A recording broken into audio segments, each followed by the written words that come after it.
dito, oh. Talagang overtaken kung overtaken. Ang daming tao doon sa isa. Okay guys, mag-isa na lang ako dito kasi nga hinuli yung driver ko. Hinuli siya ng pulis. Yan yung local bus nila. Yan guys, oh, punong-puno ng tao yan. Dikit-dikit mga tao dyan. Ayan. Nagkukumpulan nga sila sa loob. Parang sardinas. Gusto mo? Ah? Arashi? Monami!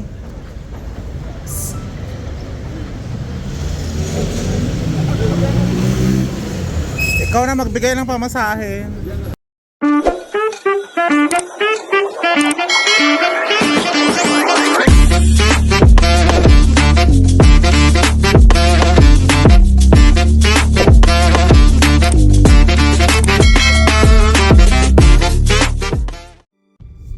Hello mga kababayan and welcome sa ating vlog Pinoy in Africa. So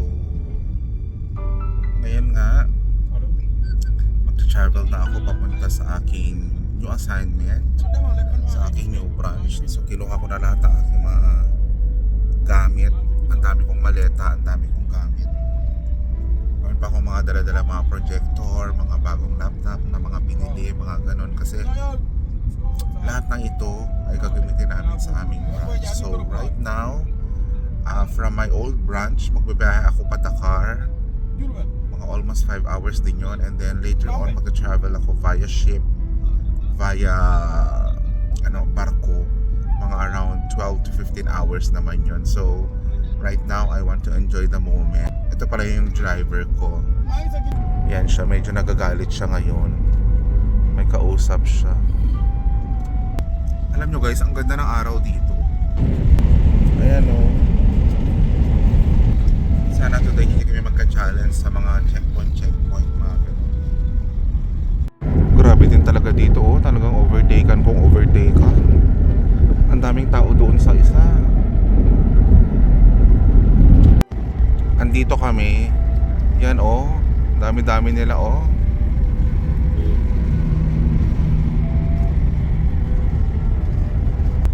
Actually dito guys, yung mga Africans, ang bibilis nila magpatakbo.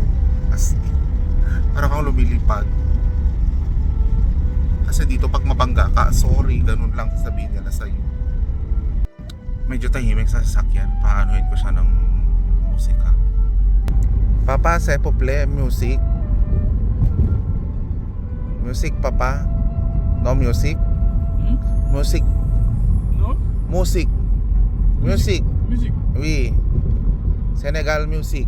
No. Oui. Bam bam bam. Like that. La bam bam bam. Like that. Tuk tuk.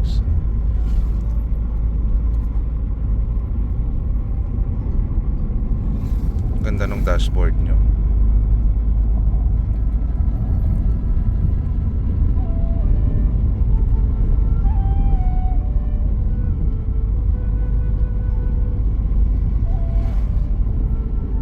Wala pa.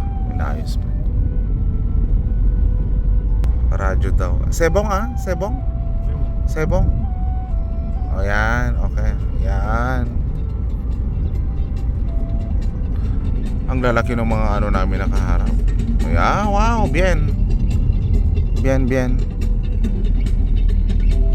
Okay kasi na may music sa loob guys para mabalanse yung mood.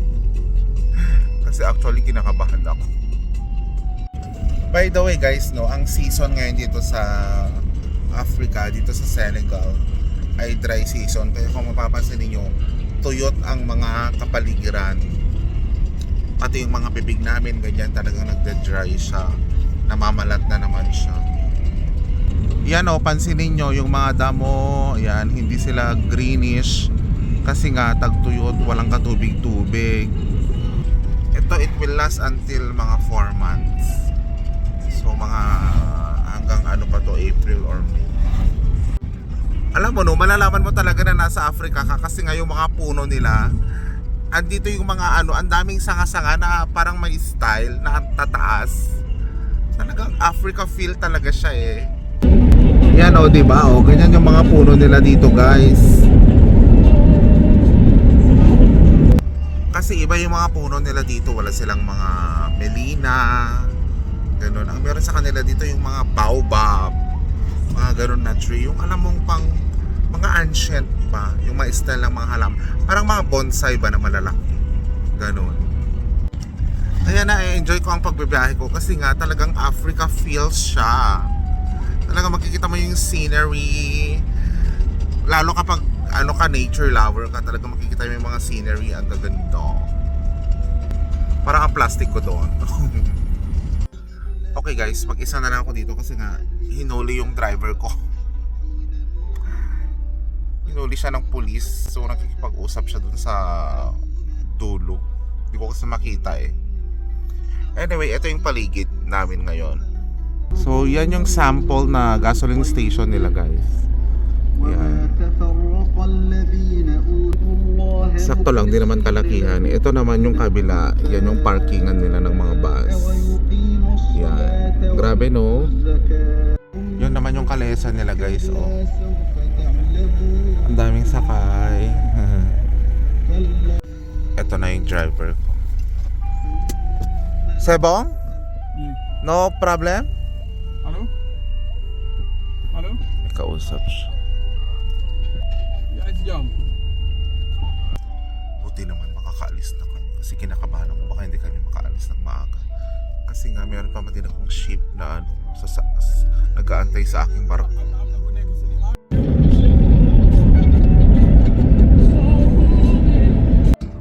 So guys, andito na ako sa Dakar. Mga 1 hour pa bago ako makarating sa office. Ito yung pahiwatig ko na nasa Dakar na ako kasi ito yung favorite view ko dito eh. Yung kanilang Mala Araneta Coliseum. Ito oh. Ayan. Ganda yan pag gabi umiilaw. As in. Diyan ako magko-concert very soon. So ginagamit yun kapag mayroong mga football, pag may mga concert, ganun. Guys, may ganito rin sila dito oh, toll. So automatic siyang nagbabayad kasi meron siyang card doon oh, yan.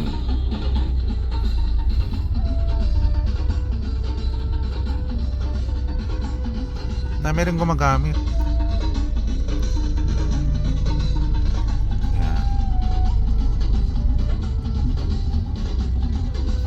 Matik na oh, tot. Oh, hindi na siya magbayad.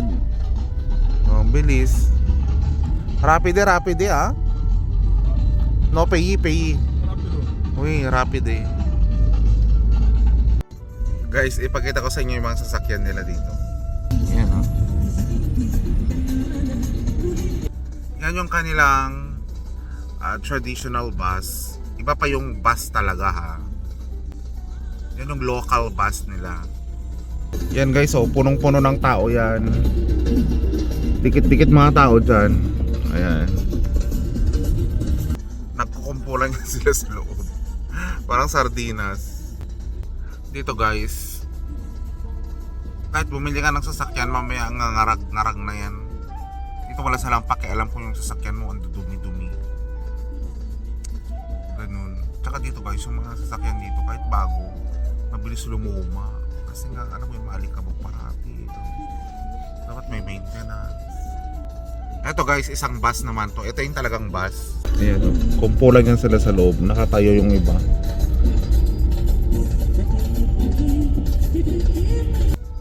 Kaya ang bus nila, imbes sana na pang ano lang 30, pang 40, gano'n, nagiging 100. Kasi nga, pati center, ano, nakatayo silang lahat. Imagine, nanggaling sila sa malayo ah. Nagutom ako guys kasi sobrang traffic pala. Papasok. Sukain muna ako ng dingdong. Ito. Gusto mo? Ah? Arashi? Ba? Merci. Ayaw niya kasi pagkain ko na ito. Kamaya may lamang. Yan oh, sobrang traffic. Uy. Okay guys, malapit na kami. So time check. Makakarating kami sa aming office ng 11:40. Ibig sabihin nagbiyahe kami ng 4 hours and 40 minutes. minutes. So, ito na. Malapit na kami. Yan na. Office na namin. Yan na. So, guys, we are finally here. Ang bayad pala namin sa sakyan, 8,500 pesos. With all the baggages. All the luggages. Thank you, Matara. Mon ami, s'il vous plaît. The baggage. You know. No, buku baggage. Buku baggage. Mana yun, nak? Baggage. Yan.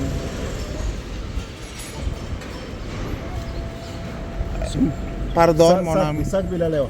Wow. Laptop to eh, mga laptop. Isa pa. Ano pa? Oui, merci beaucoup. C'est bon? Mon ami!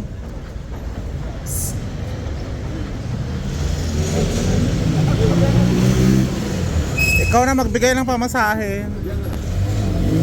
For the two. Well, For the two of them.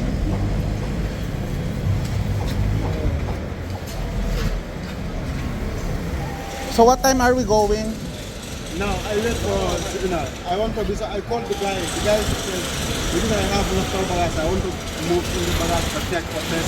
Ah, okay.